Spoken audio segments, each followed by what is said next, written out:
Hey everyone, and thank you so much for joining this investor webinar for Medicann. My name is Robin Holt, and I'm the Chief Campaign Officer here at Birchal.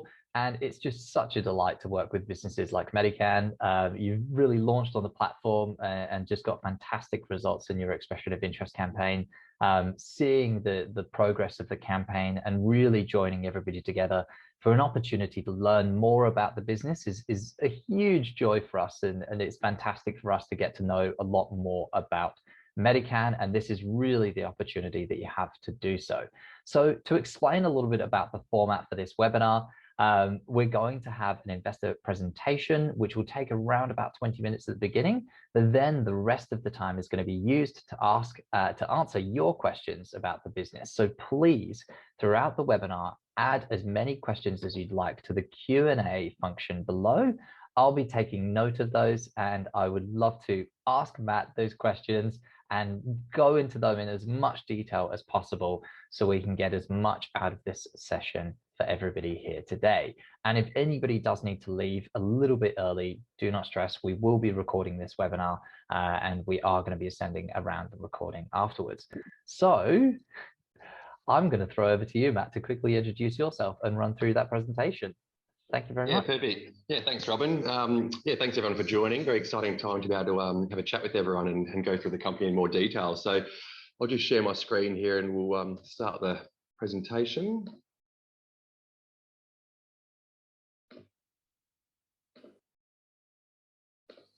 Beautiful.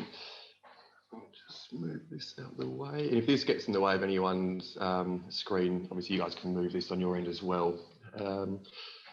So we'll just get started. So yeah, Medicann Health. A little bit about us all. I guess today, first of all, we're going through a bit of an introduction. What's the problem that we're addressing? Our story to date, some points of difference about our company, traction, and then the use of funds that we're planning on putting the funds into post-raise. So I guess to start with, well, what's the problem in the industry? So many might not be aware, but 65% of all drug deaths in Australia are from sleeping tablets and painkillers alone. And so it's not a very good option when we're trying to actually fix our ailments, when it's killing a lot of us and causing lots of side effects and addiction problems too. So there seems to be a bit of a shift needing to happen where safer medical treatment options are available, and that's where medicinal cannabis is really actually fitting that gap. So with a change in legislation in 2016, medicinal cannabis was legalised, and so really opened the door for a more natural, safer approach to healthcare solutions. So one of the biggest issues in the industry after legalisation was access for medicinal cannabis. It was very hard to access, quite expensive. Not many doctors were prescribing. So we felt there was a few areas that needed improvement in this, where I really utilised my knowledge on cannabinoids, terpenes, and my passion for the plant to try and get involved in this industry and provide a more affordable, compassionate industry, I guess, for patients in need. So I've always been, probably for the last 10 to 15 years, had a passion for medicinal cannabis, really intrigued by the different medicinal properties and values the plant could hold. So with that change in legislation in 2016, it really opened the door for us to be able to look into this plant a lot further with clinical trials and research, and start to try and unpack the puzzle that is cannabis and figure out how it's working and what it can help for. So in 2019, we registered Medicann Health. That was the parent company, which our focus is about providing affordable, science-backed medicines to people in need. So the main core focus there is the medicine product supply and development of new medical products. So we've got our Marley brand of medicinal cannabis flowers and oils on the market so far, and we also are partnered with Ananda to supply their CBD range within Australia. So Ananda are one of the world's largest CBD companies selling over the world, and we actually import their product into Australia and supply within Australia. So a very proud partnership there, and a very good partner to have on board. So lots of clinical trial work being done on their end. So a great partner. So under Medicann Health, we've got the medicine supply. We've also got our over-the-counter products, so hemp foods, hemp seed capsules, skincare, so tattoo balms, body butters, things like that as well, all utilising the hemp seed. So within cannabis, you've got the cannabis flower that produces cannabinoids, terpenes that we can use for medicinal properties, and then we'll also if you let a female cannabis or hemp plant get pollinated, it produces seeds, and we can cold press these seeds to produce hemp seed oil. So very nutritious, omega-3, 6, 9, these kind of things. So great for skincare, hair, nails, inflammation, things like that. So we've got an over-the-counter range as well of our food and wellness products. Now, on top of this, we've got white labelling services. So we do offer some of our ingredients and products to other hemp companies around Australia, where we white label our products for them to create their own range with. And we also supply compounding pharmacies as well with our terpenes and cannabinoids to produce their own medicinal cannabis products with. So a few different areas that we're involved with there. We've also got clinical trials. So research and development is a very important area for us. There's a lot of work needed to be done in this area. So clinical trials, another core focus for us. So we've partnered with Parent Institute and Curtin University here in WA, and we're currently conducting clinical trials on concussion. And so we've finished our 2-year preclinical trial so far, and that actually yielded extremely promising results. So all 4 formulas that we tested were amazing. They actually brought the brain back down to pre-concussed levels when we looked at things like neuroinflammation, so inflammation within the brain. It was as if the brain had never been concussed. So it was really exciting results there. And we're actually pushing those now into the next phase. And the end goal there is product registration, but I'll touch on that a bit later. We've also got an industrial hemp license here in WA, so the hemp farming side of things. Now, this is really just to preempt a bit of a rule change that I predict will happen in the future. So currently we can use our industrial hemp license for industrial uses such as hemp clothing, such as this t-shirt, foods like I mentioned before, and building materials with hempcrete, things like that. But we can't actually use the flower of the plant to make medicines yet. Now, I predict a bit of a rule change happening here. It's just not feasible for hemp farmers to throw the most valuable part of the plant in the bin. So I do predict a bit of a rule change, whether we're allowed to use this and make our own nutraceutical products, non-medicinal claims, etc., or for us to supply this biomass to a licensed manufacturer to turn into medicinal products. Either way, it'll be another great revenue stream for us. So we've got that license there on the side, doing a bit of strain development, producing genetics that are got unique cannabinoid and terpene profiles. So when these changes of rules happen, we're ready to go straight away. And so that's Medicann Health with the medicine supply, product development, the over-the-counter range, clinical trials, and the hemp farming. Now, we also have Medicann clinics. So after having our first products on the market a couple of years ago, I was going around repping to doctors and educating them on cannabis and how to prescribe our medicines. And that's when I noticed another gap in the market where there just weren't many doctors prescribing, or the ones that were far too expensive and out of reach for many patients with cost. So we decided we'd open Medicann clinics. Again, the reason I do all this is to help people in need. So I want to help patients with affordable access and affordable products. So we created Medicann clinics, which I'm proud to say is one of the country's most affordable cannabis clinics. We offer telehealth services, so appointments over the phone, so we can help patients Australia-wide. And then we've also just recently opened our doors to our first in-person clinic over here in Perth. So the main reason for the in-person clinic is really to be able to get some Medicare involvement.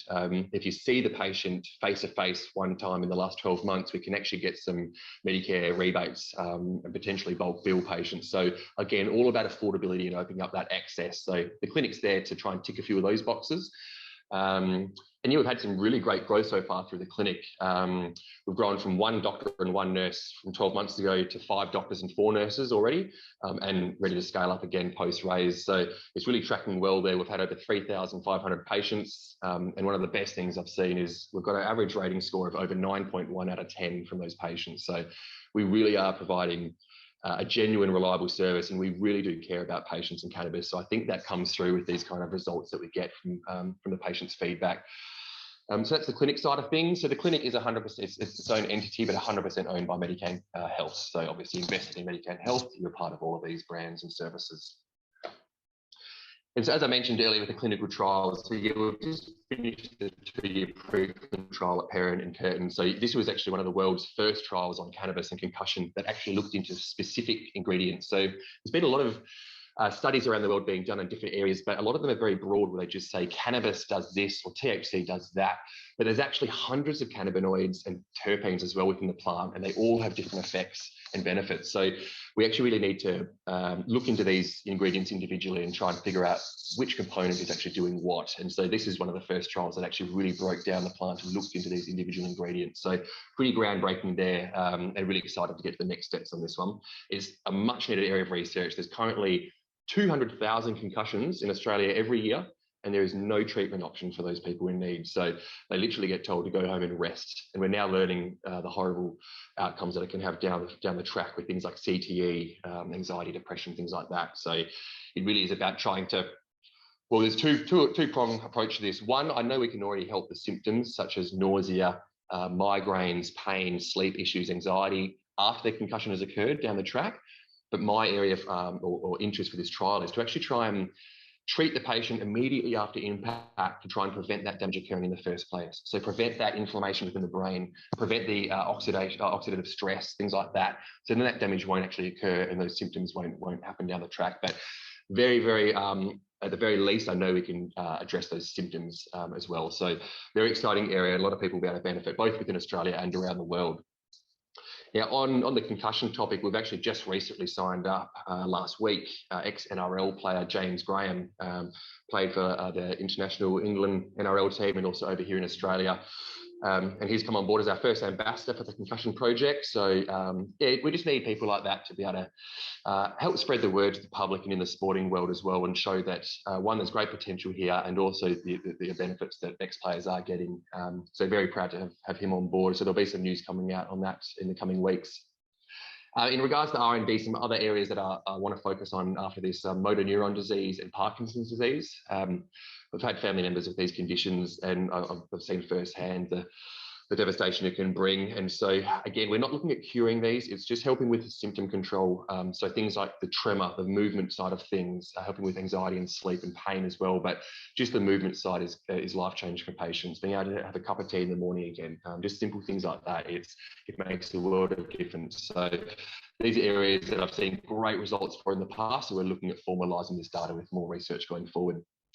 And as I touched on earlier, the reason we're doing these clinical trials is we can already be prescribing these medicines through the special access scheme already, but that's where these extra hurdles come into play, where it's a bit harder for the doctor to prescribe, a few extra bits of paperwork, and the cost is or starts to add up. And not only that, because they're unregistered medicines, they're not on the PBS, which is an Australian government subsidy where they pay for the medicines, and we just pay the remaining amount, which I believe just the other week they changed that, brought the price down to $30. So if we're able to get a product registered on the ARTG, we can potentially get it on the PBS, which would then allow for $30 medicines for all Australians. Not only this, but global licensing opportunities are then an option as well. So we can look at licensing this out to different companies in different jurisdictions, or we actually develop the product ourselves and sell it in those areas as well. But a really big opportunity there for large revenue streams on a global scale. These are long-term plans, though. Clinical trials can take time. So we're not talking in the next 12 months. This is, your 3 to 5 to potentially 10-year plan, depending how the trials go. But it's needed for the industry. For the long-term success of a pharmaceutical company, you need your clinical trials, you need your data, and you need licensing. And so some of the points of difference that we have from other pharmaceutical and cannabis companies in the industry, I believe, look, there's lots of great companies doing lots of great things. The best thing about the cannabis industry, it's brand new. There's so many areas we need to work on, and so we can actually all work together. But some of the areas we've got a bit of difference is we're diversified and very de-risked in the area that we've got lots of involvement within the hemp and cannabis industry, all bringing in their own revenue stream and all very linked in a way, but also have their own areas. So right down to our over-the-counter hemp food products, helping pets with over-the-counter products, all the way up to medicinal products and everywhere in between, from supply to strain development, right down to the genetics. We're involved in all those areas. So really de-risked there as well, and lots of opportunities for collaborations and growth going forward as well. So even the white labeling areas, there's potential there that we're supplying some pretty large companies, and if they really scale up on their end, that can be a huge revenue stream purely just by supplying a single ingredient, not needing to worry about our own marketing costs or any overheads like that. So a few areas for great potential. The beverage industry as well, we're looking at collaborating with a few companies producing beverages utilising our terpenes. And then there's potential in the future when CBD opens up as a nutraceutical to then again add in cannabinoids to these products, but that's down the track a bit. The clinical trials is another area. So as I said, to be the long-term player in this field, we need clinical trials, we need registered products. So not a lot of companies are doing that yet around Australia or the world. And so we are one of the only ones definitely doing concussion research and also research in general. So that's another area of difference. And that long-term vision. So for me, we're not here for a year or two jumping onto the next industry. Cannabis is our area, that's our passion. So we are here for the long term, and we're setting up relationships and long-term goals. So I think that's a slight point of difference too. Probably definitely worth noting we're profitable. There's not many profitable cannabis companies in Australia at the moment. Very large overheads required by most. We don't have that. I'm not sure if you can tell, but this is the Medicann HQ, also my kitchen. I literally have the staff members working around my kitchen bench and things like that. Yes, we do need to get an office soon as we scale up, but if it's not required, we don't get it. I don't like wasting money. I hate debt. I hate loans. So for me, we just do what we can do when required. And I'll find a way to get it done. And I feel that that's been a way. One of the main reasons we've been able to get profitable so early on is just really controlling that spend and keeping the overheads as low as possible and not wasting money.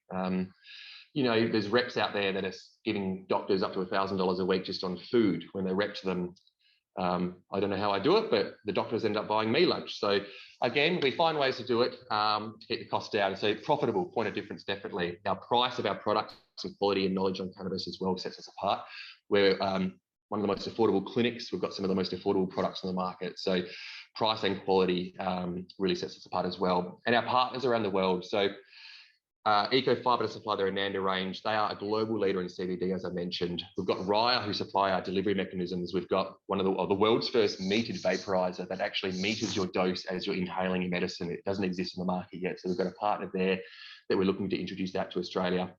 On Tracker, our application for Medicann Health, where we allow the patients to actually track their cannabis use and their daily activities as well, and can track their severity symptoms of their severity score of their symptoms, things like that. So we've got a few points of difference to offer our patients and different services around for doctors and healthcare professionals that we provide.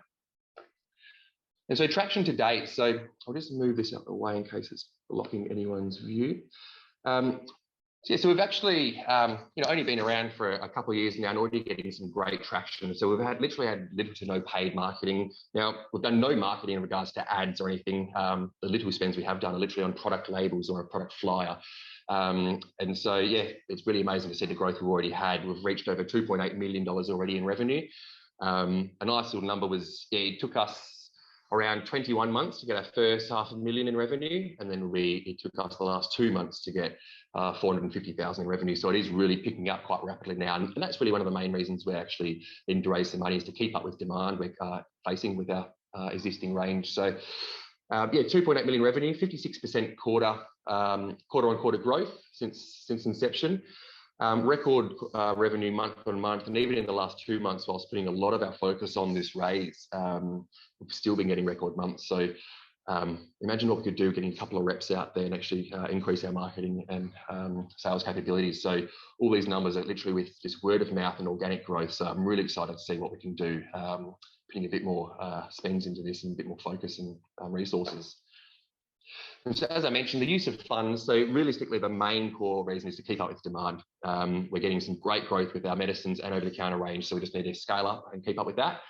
And then once we've done that, we can add some new products to our range. So we've got a new line of flowers ready to go, and also some oils to add to our Marley range of medicines, along with new over-the-counter products. So, for example, we've got our hemp seed and turmeric capsules, our hemp seed oil capsules. We're looking at doing some new ones, such as hemp seed and algae, potentially hemp seed and kava, things like that as well. So, allow us to add some new products, continue our clinical trials. So obviously continue the concussion trials and enter the new areas of research that we mentioned, such as motor neuron disease and Parkinson's. And as I said as well, building our team and increase marketing and sales force. So we'll probably get a bigger kitchen bench as well while we're at it to fit some more people around here. But so maybe I want to get across there is everything we've had today is, it's just organic growth. It's just by us really being a reliable, genuine company that does provide genuine support, genuine service, genuine products. And so we've felt that over the years now, people are spreading the word for us. Doctors are coming to us wanting to come and work at our clinic because they feel that we are we're compassionate and really passionate about this. And we really wanted to help patients, and they love coming to us because we can actually educate and really train doctors up as well around the cannabinoids and terpene science of it all. So this is just the start. We've got a long way to go, but the growth potential is amazing and very exciting. So that's just a quick little short overview on it. Yeah, I'm sure there's going to be plenty of questions. I can go into a lot more in depth in a few of these areas as well if you want. I want to hear a bit more about the plans, but yeah, obviously look forward to hearing your questions and yeah, keep the ball rolling.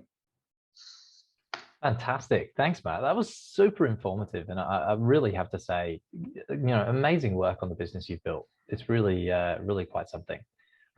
You've got a few questions here. So I'd love to kind of dive into it. One of them is asking if the presentation notes are available afterwards, which I'm sure some people would love to see. We can send them around afterwards. Not a problem. There'll be, I guess, the 50-page offer document will have that exactly much more, but yeah, we can definitely definitely share that around, of course. Yeah, exactly. And just for context for everybody there, so if you've submitted an expression of interest already in the expression of interest campaign, then you will receive early access to the offer and be able to access the offer document, which will have all of that and more information about the upcoming offer, and all of the details and kind of the use of funds will be bulked out in a lot more detail there as well. So in really just working through a lot of these questions that everybody has asked, lovely to see some comments here. Robert, I love your comment around your personal experience of really using medicinal cannabis, and I think that's really I've seen consistent with any time I've worked with any businesses in this space. That's great to see. Guy, we've just answered your question around the presentation notes. So another question just coming down here. So sound presentation, are you able to discuss the TGA view? While the TGA regulates the access, most medicinal cannabis products are considered to be unapproved medicines. What is Medicann's approach to partnering with the TGA? Yeah, no, good question. So that's, so the system right now, we can prescribe under the special access scheme, which allows for these unregistered medicines to be prescribed. And so that's why we do the clinical trials as well on the side, to be able to get these medicines registered, which will, get rid of all that extra paperwork and onerous steps for the doctors to prescribe, and then also allow for, the government subsidies such as the PBS, which will bring the cost down. So that's why we're doing the clinical trials. So we're already 2 years underway for our preclinical, or finished the 2-year preclinical trial and progressing over the next steps. With some of the funds from this raise. And so, definitely that's a main focus for us. Without the clinical trials, I don't think there's a long-term approach to this. Yeah, absolutely. And another comment, I mean, really in relation to this, maybe some lobbying to the NDIS to help us easier self-sacrifice our NDIS funds to pay for this medication. Other than that, I believe in this company.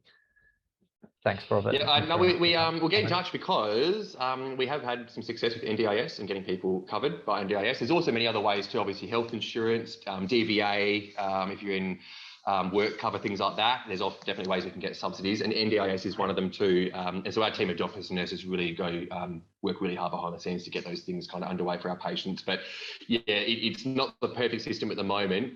It's worth knowing though that at least we have a system. The Australian government are very strict. They could have just said, we'll see you in 10 years' time when the clinical trials are done. So it's great that we can currently be prescribing them. It's not the best system, but it's improving. But yeah, anyone that has issues around cost and whatnot, let us know, because we've got ways around that as well. And again, we're here to help. So, we've even got some subsidies involved for any child under 18 can get certain brands that we have for $30.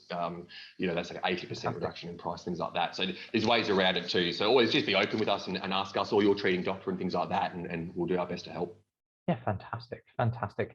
And some great questions in the Q&A. So thank you very much for adding them. Please do feel free to load these up.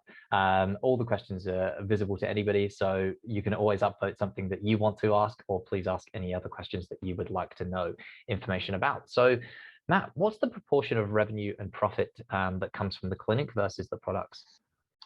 Yeah, so the bulk of it is through Medicann Health, the products. And so, the financials will all be released.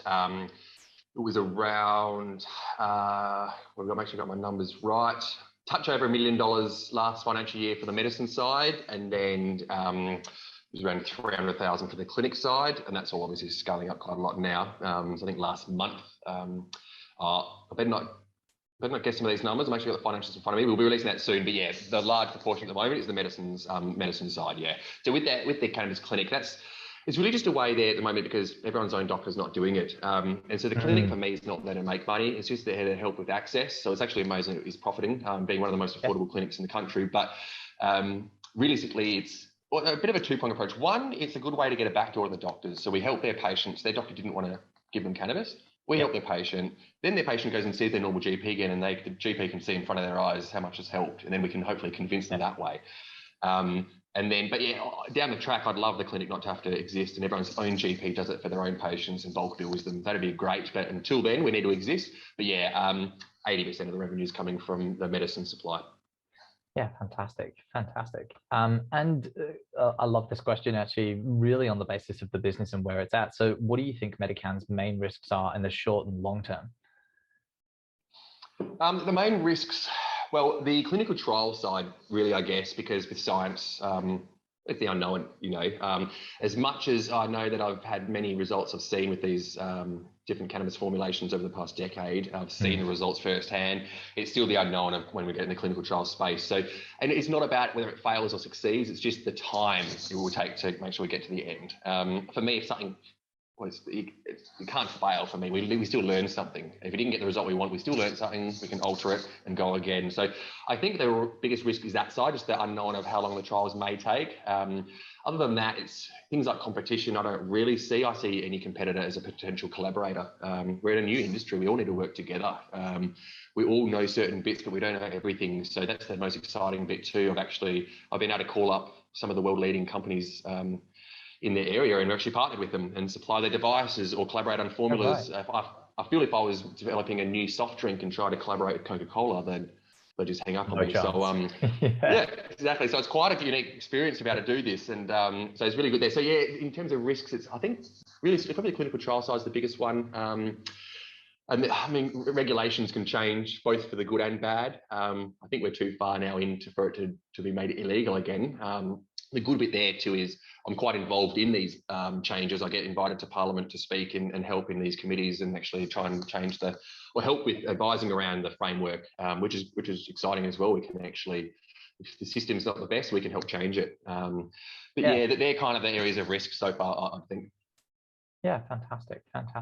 And can you tell us a little bit more about the terpene brand that you're developing at the moment and sort of and what the future plans are for the business? Yep.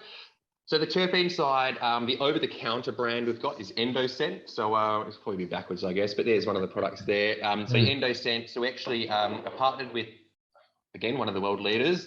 Now, I know it will probably sound like I'm saying that about everyone, but I only partner with the best. I find it works very easy when you partner with the best in the business. And so these guys are in Israel doing a lot of research on terpenes. And so they've developed these formulas for us. And then we actually import them, blend them with the hemp seed oil in Australia and produce our product. And so that's a standalone brand, standalone product there. Things like pain, sleep, anxiety, memory, both to be used just on their own or in conjunction with cannabis. So you might find, let's say you've got Parkinson's disease, so you need a THC product morning and night for your tremor. But during the day, it's giving you a bit of sedation. So we've got an uplifting terpene blend that they can maybe have with that gives them a bit more energy. Or someone might be using cannabis for their pain, and during a meeting through the day, they have a bit of that short-term memory loss that you can get with THC. So we've got a memory blend that's high in alpha pinene and beta pinene that can help counteract that. So good for a product on their own, but also good in combination with cannabis prescriptions. So we're getting involved with a lot of pharmacies that they hear the feedback from a patient about their medicine. But okay, you got this side effect. Well, let's try and add these terpenes into it. So a bit of a two-end approach there, which is handy. And then also supplying the terpenes raw to other companies, both for white labeling to make their own brands and also to pharmacies, compounding pharmacies, for them to develop their own medicines through as well. So I feel we're only starting with the terpenes. People are starting to come around to it more and more now. And over the next couple of years, education is going to improve and we're kind of sitting there as well, ready to go when everyone wants them. We've got them. So yeah, Endoscent is there over the counter brand. And then we also have some white labeling and pharmacy supply services there too. Yeah, absolutely. I think we could probably spend so much time on even looking into the clinical trials and where they're going, especially across board. Yeah. Actually on that, one more point on the trial. So actually, I guess I'll do a bit of a peer comparison on the terpene. So again, I got those onto the market because there was other brands around that were doing great things, but seemed very expensive and the science wasn't behind it. So a terpene product had, 2 to 3 terpenes in there, cost around $80 that last 1 month. And so these I've got 20 to 30 terpenes in each formula. They cost $44.95 in the last 2 months. And so I just felt if I could supply that, why wouldn't I?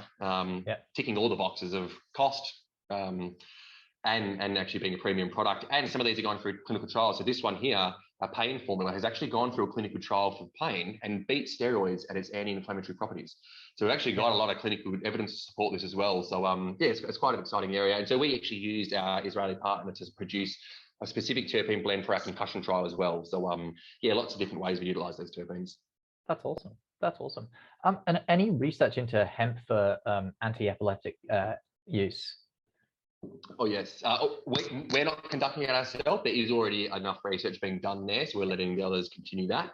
But that's what really opened up medicinal cannabis. So a young lady over in the US had epilepsy, was having seizures, and cannabis or hemp CBD was the only thing that actually helped. And then that's what really put it on a bit of a global news. And the movement disorders with seizures, things like that, you can see it right in front of your work. And so that's what really started to open people's eyes, and we could actually start talking about cannabis as a medicine. So lots of evidence that can help. One of the best stories I love, I get tinkles every time, is she's not 3 months old anymore. She's probably 1 year and 3 months old, but we had a 3-month-old baby girl come to our clinic and having many seizures a day.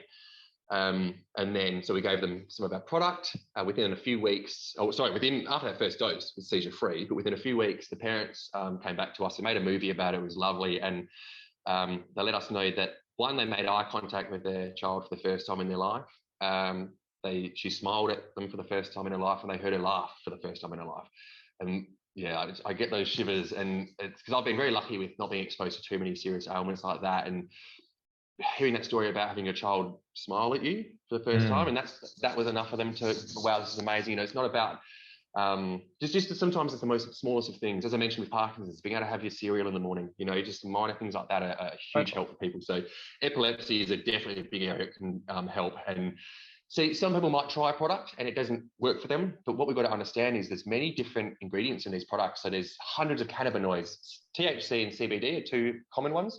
CBC, CBG, THCV, there's hundreds of others. And then the terpenes that I mentioned too. So that's what creates these different effects. And so if one product doesn't help, don't give up. Try again. There definitely could be something out there that does help. But epilepsy, a lot of research being done in that area. Our partner, Ananda, the old boss and chairman of that company, Barry Lambert, his granddaughter had epilepsy, and that's why he actually took over that company to turn this into the big company it is.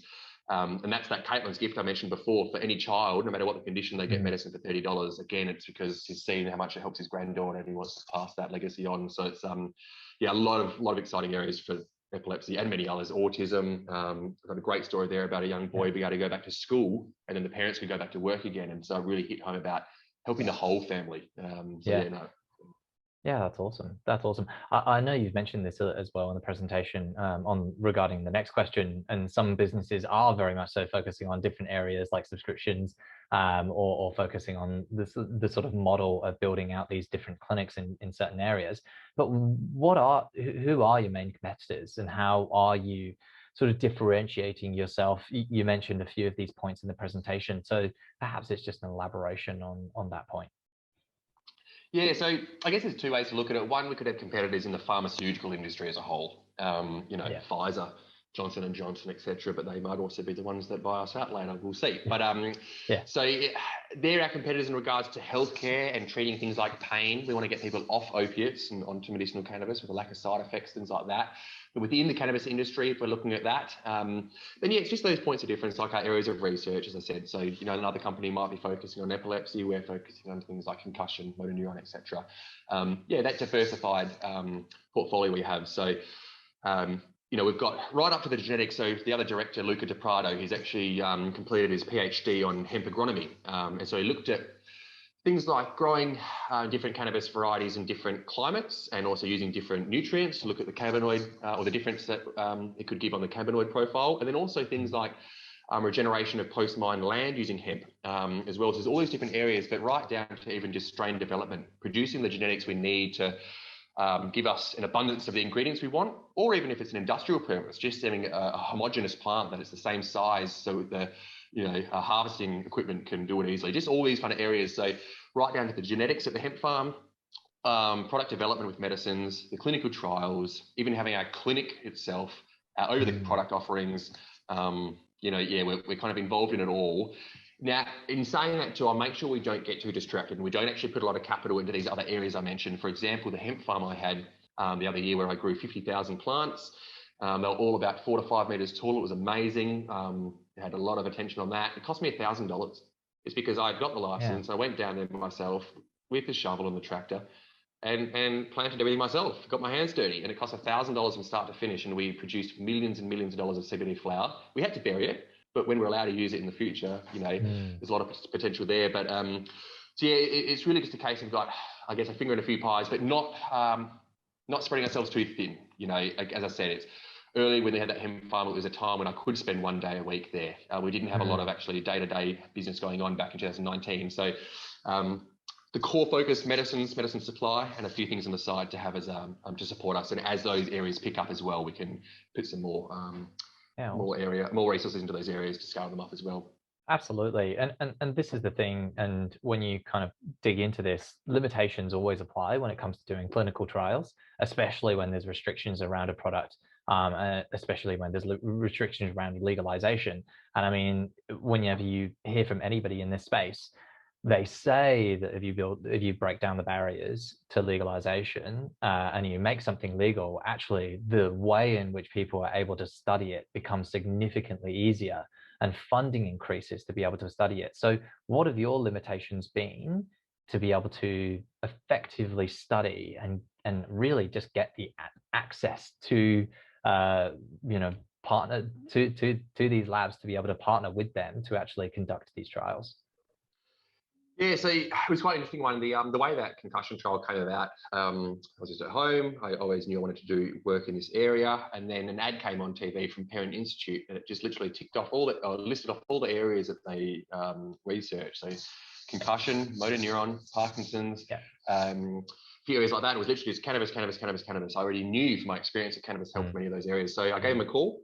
They just said, I want to do a trial on concussion with cannabis. At first, in the first 5 minutes, they didn't want to buy of it. They thought, no, this cannabis is not for us. And by the end of that conversation, they were begging to do the trial for us because obviously they could use some data from the US and the NFL, things like that. And I didn't invent cannabis. I didn't discover it could actually help. There's some evidence already out there. So I brought that to their attention, and then they went, wow, okay, this is actually some real things here. So that process was actually quite simple. Getting the team on board, then getting ethics approval was nice and simple as well. We had the right process and right plan. Yeah, great. Some of the hardest bits around the trials, it's really around, making sure, because there's so many different cannabinoids we could be testing, and how do we know what that perfect formula is? But also, I want to test the most unique cannabinoids. But then luckily a wise man said, look, make sure you don't test something that's that unique that you can't actually get it in bulk. If it goes well, you need to be able to turn it into a product. I say that's a very good point. And so we're still discovering cannabinoids that exist.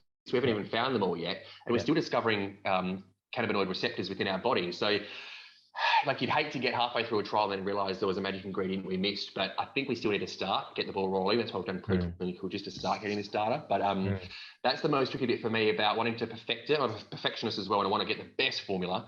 But again, we can start with version 1 and then look at adding to the formulas going forward. But it's a bit of that, when do we start and how do we land on the right formula without knowing everything that exists? But that's my overactive mind, and I look very deeply into things. There's other companies out there just starting their trials, not really understanding what they're actually trialing. And so I'm in between there and thinking too long about it, because we've got to do something. We can't sit forever just waiting for the day that we finally discover all the cannabinoids. But of course. So I think the biggest limitation really is that side about knowing exactly the formula and not being able to, if we had endless money, it's fine. We can keep on testing forever, but we don't. And we, again, want to be very strict with our spendings on that. A lot of the spends we want to make sure it's something we're actually selling and getting money back from. I think mainly just that area, there's so much to study and so much unknowns around the formulas. It's just making sure we really narrow it down and don't waste time. But other than that, getting ethics approval and all the partners on board, that's been fine. The passion's there, the knowledge is there. We've got the right people around us that can support it all as well. So it's not just me kind of saying what I think is true. It's, as I said, we then link them up with our Israeli terpene partner to back us up and things like that. So, there's not too many limitations so far.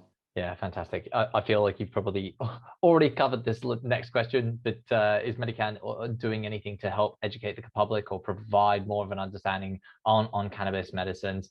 You've really covered this in a lot more detail. So I'll just say, if you want to add anything else to that question, go ahead. Well, on that one, yeah, I also, before everything was all locked down and whatnot, I used to go around the country doing a lot of seminars, even just volunteering. Even before I had Medicann, I was still going around the country just helping to educate and just sharing my knowledge. I didn't think I knew much early on. I just thought, oh, I know a little bit of info on cannabis. And then after going to other webinars and seminars, realizing the knowledge I was sharing was very basic. For me anyway, I thought, okay, I've got something to provide here. So yeah, I have been going around helping educate doctors, even if it's about our products, our brands, or cannabis in general. I'm here to help the industry as well. I think first we need to focus on making cannabis a viable option and then worry about competition and whatnot. So I'll actually even sit there spending time helping doctors learn about other brands.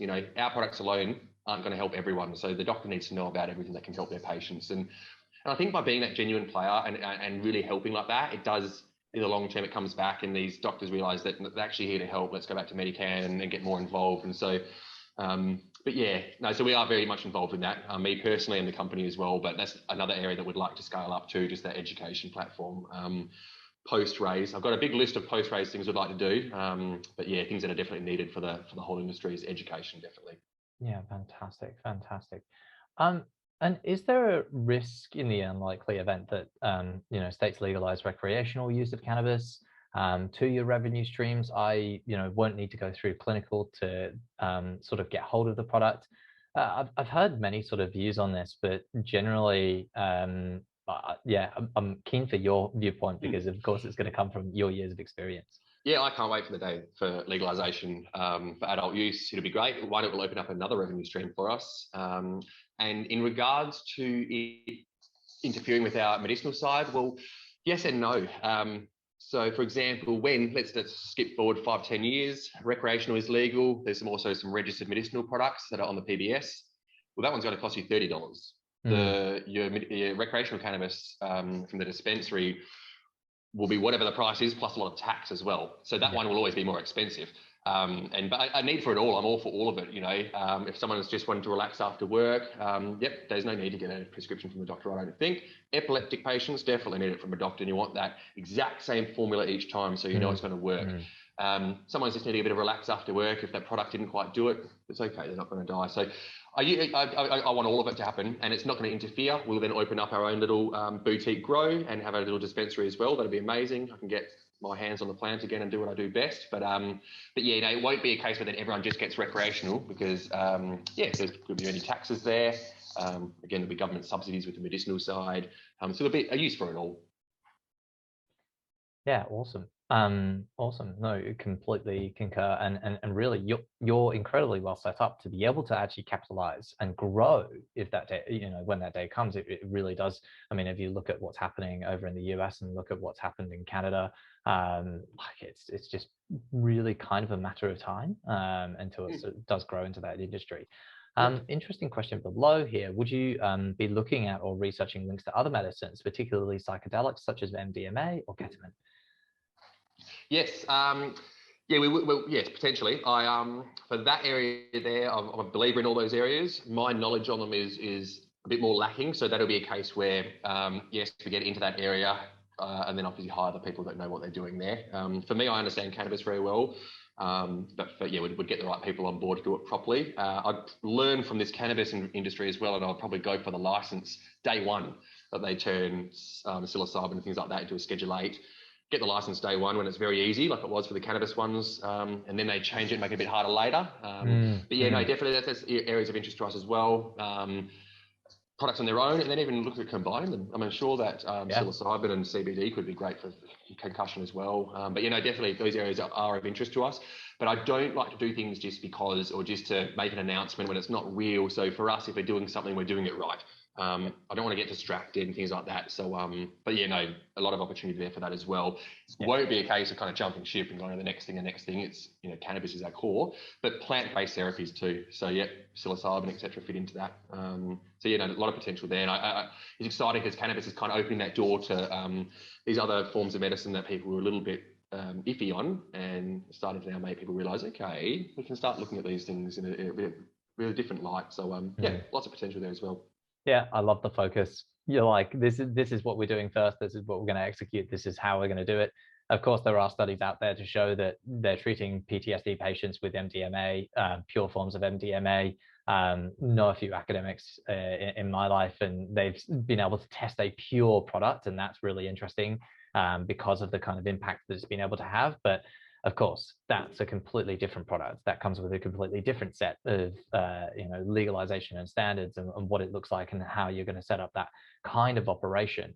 And we're probably further away from that. Well, we absolutely are. Yeah, well, they're trying again. So last year they tried to go from Schedule 9 illegal to Schedule 8, which is a controlled drug. They rejected that, but they're doing another application now with a bit more data behind it. So it's slowly happening. But again, when we do that, it'd probably be realistically more go for the licensing. If we got it all, great, then can get a bit of capital and have a side project on that.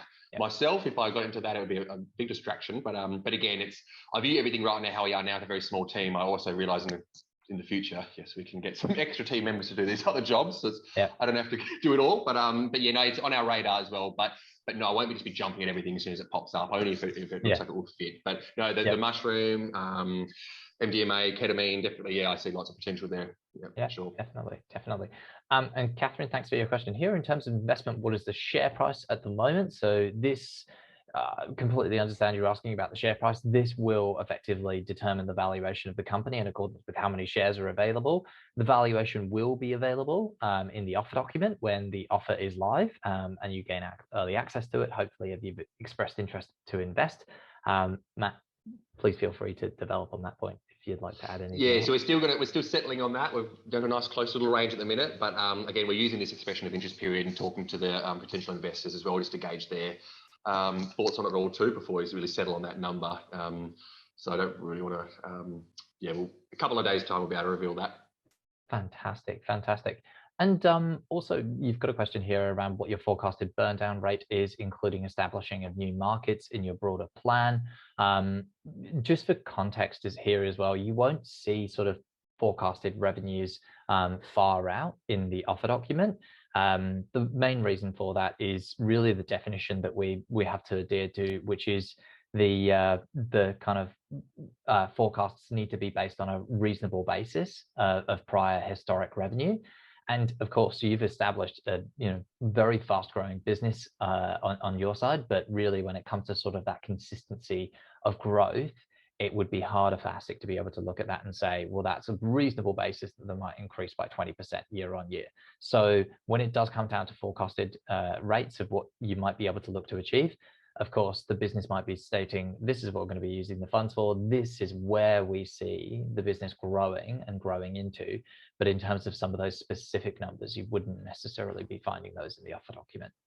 Yeah, and on that as well, even if there was no limitations around that, I'm not one of those people that just guess stuff and just say a number that I don't actually know. I think it's a little bit silly if I were to say, 10 million next year. I mean, what's that based off? Yeah. So I hate doing forecasts and trying to get, not trick people or mislead anyone, but I just like to tell people exactly how it is. Everyone knows exactly what's going on. No investing because they thought we were going to get 10 million next year, and if we didn't, they're upset. So I just prefer people to know exactly where we're at, and I'm going to continue doing the best I can to increase sales and revenue. With the predictions, I don't like doing them just because it just feels like it's just guessing. I mean, everything could be changed in a month's time, who knows? But the growth has been great. That 56% quarter on quarter so far average. I believe actually a bit more than that recently. But that main use of funds I'll be able to break down more in the offer document. But realistically, that core use is just to keep buying more medicines we're already going. So we're very lucky that one of our suppliers actually gave us a 3-month payment terms for our last order of $500,000 of product. So that kind of has kept us going, but it's scaling up even more. So we just need to be able to buy big chunks of product to keep going, and that is really the main bit at the moment.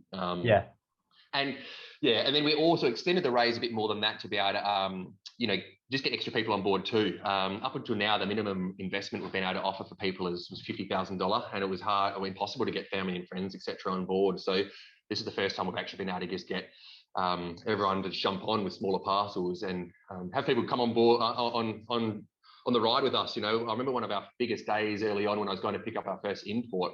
It was a huge milestone. Luca, the other director, he was out at the time, and then there wasn't really anyone else in the company. I rang my mum, oh mum, we're doing this. She doesn't care, and so it'd be good to actually have more people in the team to celebrate with and share all these milestones. That's why I'm glad about the Birchal side of it. We can get hundreds or thousands of people on board, but the use of funds mainly for more product. And again, when I say we're building our team of marketing and sales, it won't just be blindly throwing things around. I'm a stingy at heart. I am very stingy with money. So I don't waste a cent, and I hope that I can always guarantee that it will stay with me forever as well. So money won't be wasted. It will be very strategically placed. And up to now, about 80% of our funds have just been spent on something that we're selling. But in terms of forecasts, I don't like to give them. They're just guesses in my mind. Absolutely. I think I don't know if I heard you mention this before, but somebody's asked actually what the percentage of revenue comes from your proprietary companies versus white label, and what is the ideal split for Medicann? So the vast majority right now is our finished dose products. The white labeling, we're just kind of getting going over the last 12 months. We're scaling that up now as well through a bigger manufacturing partner, and a few conversations there ready to go with some large companies that are looking to get us on board. But for now, again, when we do these things, we do small, because if the white labeling stuff picked up, it's going to distract us from actually the main stuff of selling our medicines. Now, when I say white labeling, we're not white labeling our medicines. It's just the over-the-counter products. And so the lower kind of revenue there. But that's the thing. Again, a simple thing there. I won't mention the company's names that we white label. I haven't asked them if we can or not. But we do supply some fairly big size companies, the terpenes. We knew they're great products, but we just didn't have the time or focus to be able to push it as hard as we could right away, like a year ago. And that's why we thought, well, let's get these in other people's hands and then just see where it kind of goes. But the vast majority of our revenue is medicine supply, both through our own clinic and then also doctors prescribing it through their own practices. And we just sell to the pharmacies around Australia. But again, these numbers can change quite quickly. But I would always say that medicine's always going to be the majority of revenue. Interesting. Super. I feel like we could go so far down the route of all these new products, and I think it's very, very interesting to hear about. Gary has asked a question which I know we've already answered a little bit more, but considering just how close you are to the industry and sort of what you know about the medicinal legalization of the product, Gary is asking, with the recent news about recreational use potentially being legalized, how likely do you think it is for the legislation to pass? Because of course it would kind of affect your business in a way of, okay, well, we've got this market and now we kind of have the operations and the product to be able to kind of scale up. So what's your take on it? What do you think? I'm hopeful it passes. It'll be the best news ever.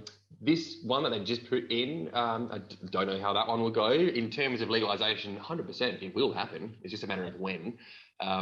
This exact bill they put in, I've seen many come in and not be approved, but then it just takes one political reason. There might be a vote coming up or something, and then they've needed to say yes all of a sudden. But it will be legalized eventually. This is the best thing about medicinal is it's changed that stigma. People are starting to learn that if you have cannabis, no, you're not going to be stuck on the couch playing Sony PlayStation all day. You can still go to work. You can still get on with your life in a better way than you were on a bunch of opiates and anxiety meds that are have horrible side effects. So this is helping to change that stigma or remove the stigma. Finally, I got my own grandma on cannabis, things like that. So it's great. And then, then legalization of recreational adult use, as we want to call it, hopefully will open up. And again, it won't be a detriment to us. It'll be a fantastic new opportunity for us to get into.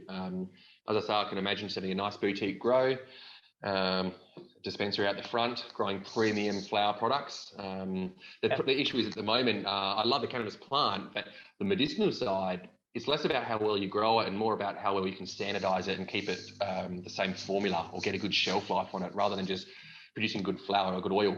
With the flower products, we actually have to irradiate them to get rid of. Australia have a very, very low limit on mold, unrealistically low. So you have to irradiate the plant to get there, which kills a lot of the terpenes. And so you might grow the most amazing plant and then zap away half the beneficial ingredients. So when we actually can get the recreational side going, it'd be another time for us to showcase our experience and knowledge in that area and another revenue stream. We can hopefully use some of our brand recognition we've already got with Hemp Brothers or things like that as well. And a lot of these products we've already got add, again, there's another area that might open up. There's a recreational, and then there's the industrial hemp side, the nutraceuticals, non-THC, but all your other cannabinoid use. So you could have, you've got skincare or toothpaste with CBD in it, or everything that already exists, lip balm with CBD in it, and all those kind of things. So there's a few new things there that we can leverage when they open. But it's all very positive for us. People that think it's, oh no, what are you going to do when that happens? I'll be celebrating. I'll be jumping up and cheering. So yeah, it is open it for more. All we need is more awareness, more education, more people understand this plant. That's all I care about. Whether they're buying it from us or not, people getting help from cannabis. That's all we need. That's all I want. So Ron's comment is exactly to that tune. I use cannabis as an aid to my gym and exercise and jogging and sauna. I find vaping a moderate amount after exercise relaxes me. I mean, it's very much contrary to the message that sort of a lot of people continue to push, and it really isn't necessarily the reality at all. But I love Robert's question here. Will there be any possible job opportunities for shareholders? Yeah. We're always looking to add to the team. The good bit is now actually we are at that spot now. We've got a few more things happening. We do require some more team members. Early on, a few years ago, there was lots of people asking. I was like, I wish, but all you'd be doing is sitting next to me, kind of. I wasn't doing, it was just running around aimlessly, but now I've actually got all these different services and things. So yeah, definitely we will be. That's all post-raise when we go, okay, how much extra capital do we have to get some more staff and set up new teams and systems? But 100%, so anyone that's interested, obviously get in touch. And even if it's coming and helping out at the hemp farm, a nice casual way there, or getting involved in the science side or anywhere in between. Yeah, always happy to have new members. Awesome. And we've probably just got time for one last question, or I'll just ask these two because they won't take too long. Outside of flowers and oils, any edibles in the works? As a question there. Oh, sorry. So I was actually just reading some of these things. I missed that one. Sorry. Outside of flowers and oils, are any edibles in the works? Edibles, yes and no. We have looked into them with gummies and whatnot. The ones we've got access to are just quite expensive, and it would really only be for the kids. Because the ones that can't swallow, don't want to swallow a capsule, or don't like the taste of the oil. A gummy might help. So, but yeah, the cost was going to be quite high. So for now, we haven't looked into that.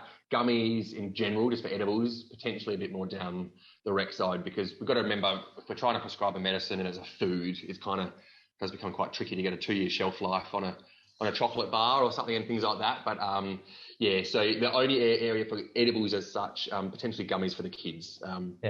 But again, all these things are obviously changing, and I also just whatever the market is asking for, we'll do.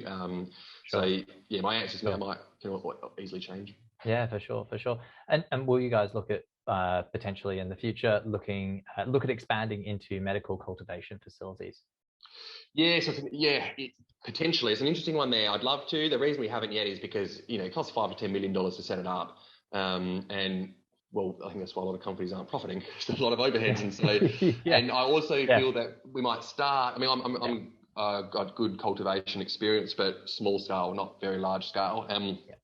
I find that you could set up a building. It takes you a few years to get going, and then halfway through, you might find a change in legislation that allows for a different setup. And so I want to wait for the rules and regulations to really settle, and all the licensing structure, so we know exactly what we're working with, and no surprise changes could have halved the cost for that infrastructure to be built, etc. So I'd love to be able to have hands-on where I can actually say, guys, let's produce this genetic, let's do this. But for now, outsourcing to keep those costs down. But going forward as well, definitely there's always those chances. But right now I feel that it'd be a very onerous overheads, and it's distraction at the minute, but down the track 100%. Hopefully the hemp rule changes, and then we're already cultivating everything but THC. So we've got one finger in that pie. Absolutely. And we've just spilled over. We've just now matched up to the full hour that we had for this session, considering we did start a few minutes late. So look, I just wanted to thank everybody here for coming to the webinar, and really, Matt, yourself, just having such an interesting conversation around this industry, your business, and how you've grown, and really what your plans are for the future. I think it's been incredibly insightful, and I'm really pleased that we had the opportunity to sit down with everybody here to really just learn a lot more about your business. I'd like to represent just to purely state that the EOI campaign is coming to a close next week. with the investment offer, which you'll gain early access to if you've expressed interest to invest. I'm sure everybody who's here has probably expressed interest to invest, but I really will, I'll follow up and I'll provide you with the link so you can check that out if you haven't already. But the offer is opening next week and you will gain early access to it to be able to become one of the first shareholders in the company when it opens up its offer. So Matt, over to you for any final words.